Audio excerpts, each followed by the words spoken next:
John, qual é o maior legado de Chico Xavier para a gente, para a humanidade? Aquela recomendação do Evangelho de Jesus: amai-vos uns aos outros como eu vos amei.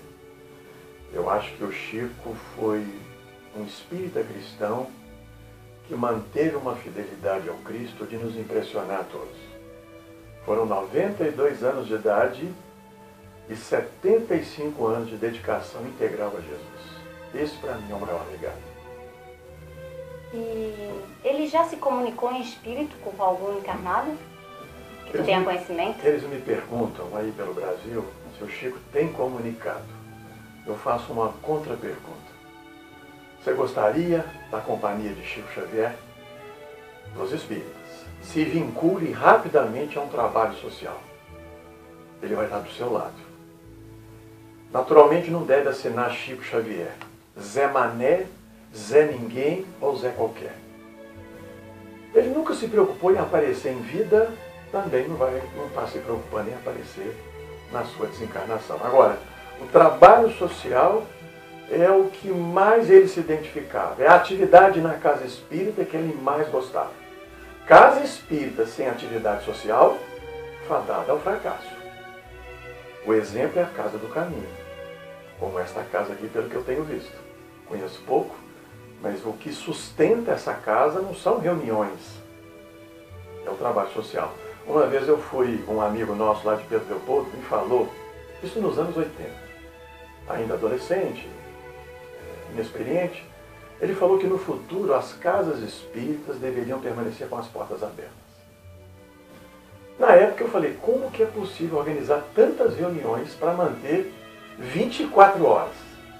Quando eu fui no Lar Espírita Pedro e Paulo em Uberaba, aí eu percebi o que ele queria dizer. Não é um trabalho social dentro de um centro. É um centro dentro de um trabalho social. O trabalho social se funciona 24 horas. Isso é a Casa Espírita. Nos moldes deixados, exemplificados por Chico Xavier. Tudo indica que Chico Xavier é a reencarnação de Allan Kardec. Saber disso faz alguma diferença para a vida de Chico Xavier? Bom, na minha pesquisa, eu não entrei nesse assunto. Eu vou te dar a minha opinião pessoal. Eu entrei mais no aspecto, nós vamos falar um pouco mais da humanidade do Chico. Para mim, é uma tese que eu concordo. E questionei a doutora Marlene Nobre na época, por que essa bobagem? Porque para mim tanto faz. Na época eu questionei, ela falou assim, é engano seu. Hoje nós sabemos da importância das obras psicografadas por Chico Xavier. Mas futuras gerações, admitindo a tese, as obras de Chico permanecerão como um prolongamento natural das obras da codificação. Aí eu fiquei mais atento. Eu respeito as opiniões, as mais diferentes. Acho que o movimento hoje, ele concorda mais com a tese do que alguns anos atrás. Mas a importância está ligada a isso. Para mim, Chico Xavier, as obras, não são mais obras subsidiárias. Para mim, é um desdobramento natural das obras da codificação. Um complemento. Para mim, é um complemento. Claro que virão outras complementações. Allan Kardec deu o primeiro pontapé. Quem dará o último? É uma doutrina progressiva. Agora, indiscutivelmente. E aqui eu não estou menosprezando nenhum trabalhador anterior a Chico, contemporâneo de Chico. Mas, de fato, falar em espiritismo no Brasil é antes e depois de Chico Xavier. Porque ele popularizou, num país de formação historicamente católica, ele popularizou. Por isso, mineiro do século. Por isso, o maior brasileiro de todos os tempos. Será que é pelo fato de ele ter sido espírita? Não. Pelo fato de ele ter sido médium? Também não creio. Ou será pelo fato de ele ter sido um grande homem? Eu acho que ele deu esse recado. Futuras gerações precisam saber, hoje nós sabemos, mas e daqui a 100 anos? E daqui a 50 anos? Eu acho que é importante a gente pontuar algumas questões. Agora, quem não crê, eu respeito, eu tenho amigos que não defendem a tese, mas reconhecem Chico Xavier um valoroso trabalhador e continuador das obras de Allan Kardec, independentemente se admite ou se não admite a tese. Então, o teu livro é uma biografia de Chico Xavier. É um documento histórico e uma biografia, não é só a biografia. O que ele tem de diferente das outras biografias? Olha, fala-se muito do homem nas biografias que eu li, mais de 200 hoje no movimento espírita. Fala-se muito do homem, do médium, mas muito mais do mito Chico Xavier. Eu convivi com o Chico durante 21 anos. E o que me chamava a atenção não foi a mediunidade de Chico Xavier, foi a humanidade de Chico Xavier. O que significa a humanidade de É Chico destacar Xavier? que Chico era tão humano quanto nós. Ele era um homem de carne e osso. Sonhou, chorou, sofreu, sorriu, errou, acertou, como qualquer um outro, com uma diferença. Uma fidelidade a Jesus que, sinceramente, eu ainda não encontrei em nenhum outro companheiro de ideal. E seguiu essa recomendação do Evangelho de Jesus, do amai-vos uns aos outros como Jesus nos amou. Então, a ideia da obra não é escrever a história. É escrever uma história dentre muitas histórias que existem sobre Chico Xavier. Todas elas, a doutora Marlene lançou agora um último livro, Chico Xavier, Meus Pedaços do Espelho. Ela fala que a verdade é como o espelho do céu, que ao tocar a terra, se quebra em múltiplos pedaços. Eu tenho um pedaço desse espelho. A doutora Marlene tem um outro pedaço. Carlos Bacelli tem um outro pedaço. É uma contribuição. E mesmo reunindo todos esses biógrafos, eu diria que nós não conseguiríamos dizer quem foi. Ele é isso e muito mais. E um outro aspecto, eu sou o primeiro Pedro Leopoldense para falar do Pedro Leopoldense, Chico Xavier. Eu nasci em Pedro Leopoldo, moro em Pedro Leopoldo, cresci ouvindo falar em Chico Xavier. Então eu estou passando o meu olhar sobre Chico Xavier. Conviveu com ele. Como é que foi esse início? Como é que tu conheceu? Eu procurei o Chico por curiosidade. Eu vim de uma família católica, apostólica, tradicional. Mas eu ouvia falar muito em Chico Xavier. E sonhava em conhecer Chico Xavier com 15, 16 anos. Hoje eu tenho 53 para 54 anos. E tinha muita vontade. Os meus pais diziam assim, olha, cuidado com o espiritismo.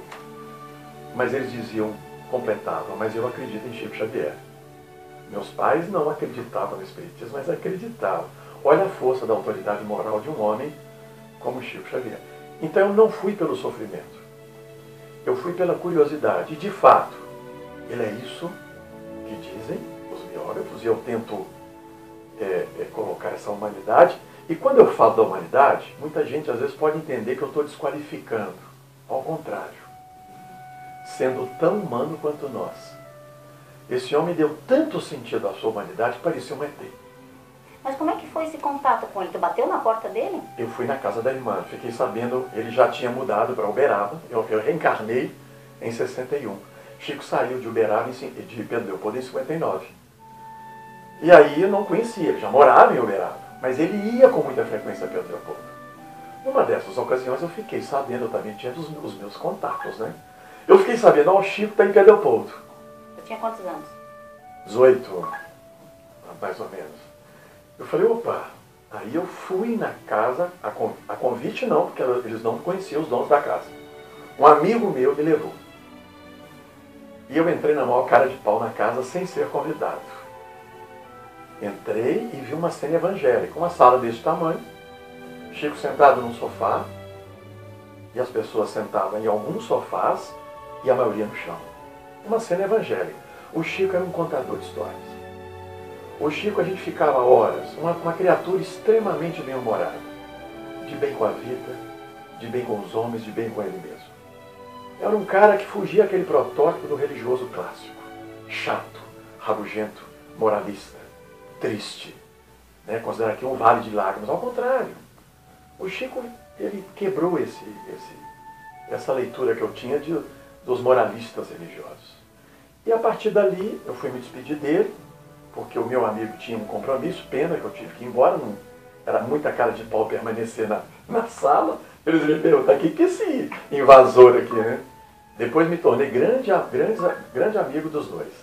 Dona Cidália, a irmã que desencarnou agora, 1º de maio, a última das irmãs dos 16 irmãos, e o marido dela. Ficamos grandes amigos. Quando eu fui me despedir, meu pai trabalhava no Correio, entregou muita carta para Chico, recebeu muitos presentes do Chico, eu fiquei sabendo isso posteriormente.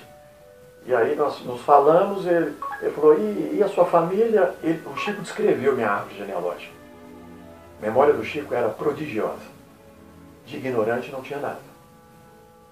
De ignorante não tinha nada. Ele não teve formação acadêmica. Estudou 5 anos no grupo escolar de Pedro Leopoldo. E na segunda vez que ele retornou à casa de Dona Cidália, mandou me chamar. A partir dali, mantivemos um contato.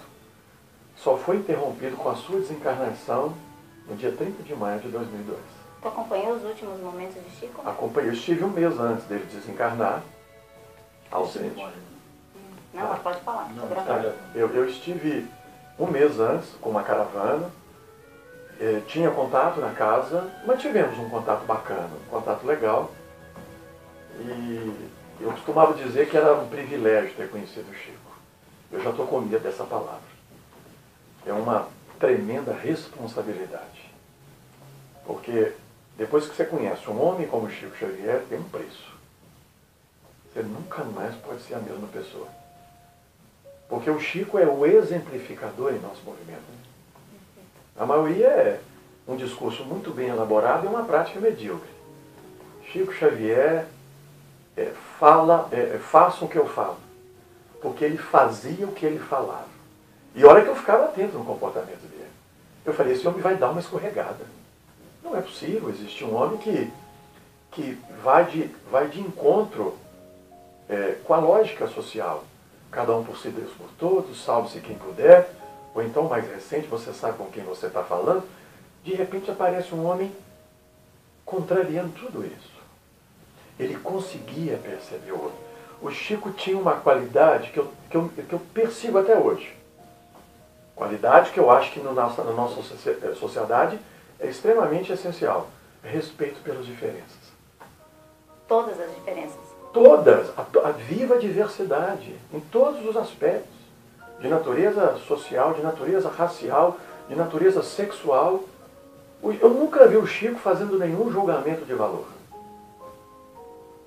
E olha que o homem tinha autoridade para fazer, às vezes, um julgamento. Ele mantinha na dele. Por exemplo, os meus pais eram católicos. Minha mãe, tradicionalmente católica, devota de Nossa Senhora Aparecida. Na minha casa, na casa dos meus pais, tem uma gruta com a imagem de Nossa Senhora, porque eles eram devotos.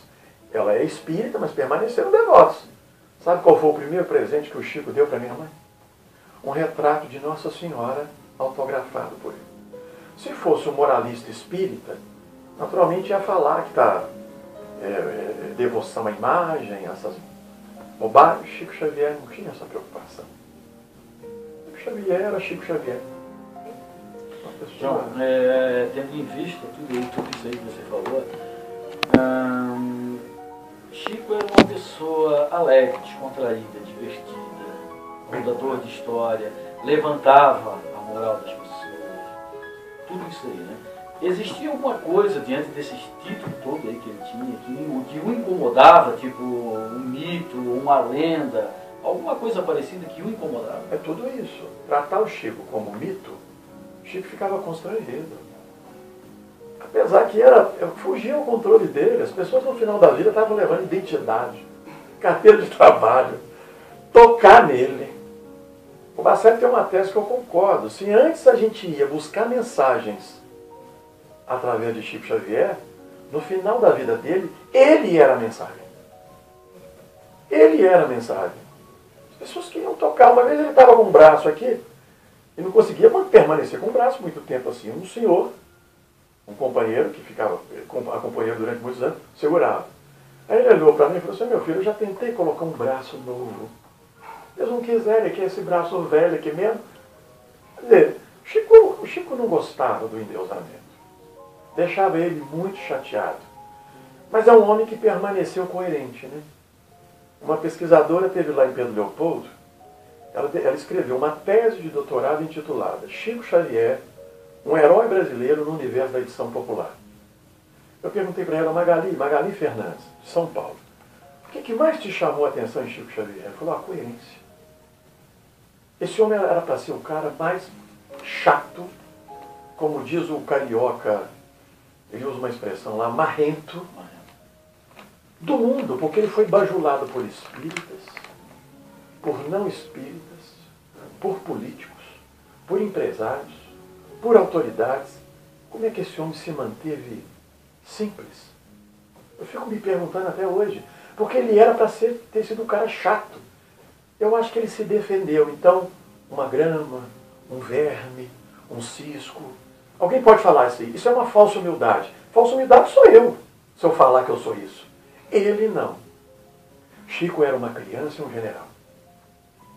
Não fique achando, como disse uma pesquisadora de São Paulo, dizendo que Chico seria uma alma frágil. Ela não conheceu Chico Xavier. Porque na hora da decisão sim, sim, não, não, olha, eu estou escrevendo o segundo livro com alguns traços da personalidade dele, que não sou eu que falo, é um antigo biógrafo chamado Ranieri, que o Chico tinha posições muito definidas. E eu já vi um homem nervoso. A gente fica imaginando um homem... Parece que o Chico não era de carne e osso. Né? Parece que ele era muito distante. Ah, os espíritos... Ele falava, Deus me livre de viver só com os espíritos. Eu preciso de contato. Ser humano, um homem carente. Carente de mãe. Carente de afeto. Como diz Emmanuel no livro Vida e Sexo, ele passou por uma dieta afetiva. Não entro muito nesse terreno, mas não dá para entrar na intimidade da vida afetiva do Chico Xavier, mas foi um homem carente. Eu sei que tu tem que ir, até porque já são 8 horas. Só uma breve da tua vida. Tu é casado, tens quantos anos? Eu já tenho 29, não, eu tenho 53 para 54 anos. Sou casado há 28 para 29 anos, tenho 3 filhos. Milito no movimento há 35 anos e conheci o Chico por 21 anos. Não imaginava escrever, saiu a primeira. Estou saindo a segunda. Está saindo a segunda, eu vou te confessar, não sou um escritor, nunca imaginei escrever, mas a ideia é finalizar numa trilogia. Uma trilogia. Falando da garça. Por que garça? É o tema de hoje, né? É, o voo da garça. Por que garça? Na verdade foi uma história oral. Eu não sou historiador de carteirinha, mas eu gosto da história. Se eu não fosse professor de educação física, eu seria um professor de história. Eu me apropriei dos instrumentos da história e encontrei em Pedro Leopoldo uma história oral que circulou durante muitos anos na cidade, que eu desconhecia, que foi registrada por um poeta católico pedro-leopoldense, chamado José Issa Filho. Uma senhora, uma bezedeira de Pedro Leopoldo, uma famosa bezedeira, chamada Satomásia, morreu com 105 anos. Chico falou dessa senhora. Comentou muito rapidamente, mas eu tive que pesquisar. E ela, registrada pelo poeta católico José Issa, ela disse que no dia 2 de abril de 1910, ela falou que foi um voo de garças na cidade de Pedro Leopoldo. Impressionante. Ela falou que era um branco bonito de se ver. Eu me apropriei dessa metáfora para dizer que uma dessas garças pousou na cidade de Pedro Leopoldo. E olha como completa o poeta católico. Ele é que diz isso, trazendo amor e compaixão e transformando as noites de muitos aflitos e angustiados em dias ensolarados de esperanças e alegrias. E a partir daí eu sigo nessa ideia.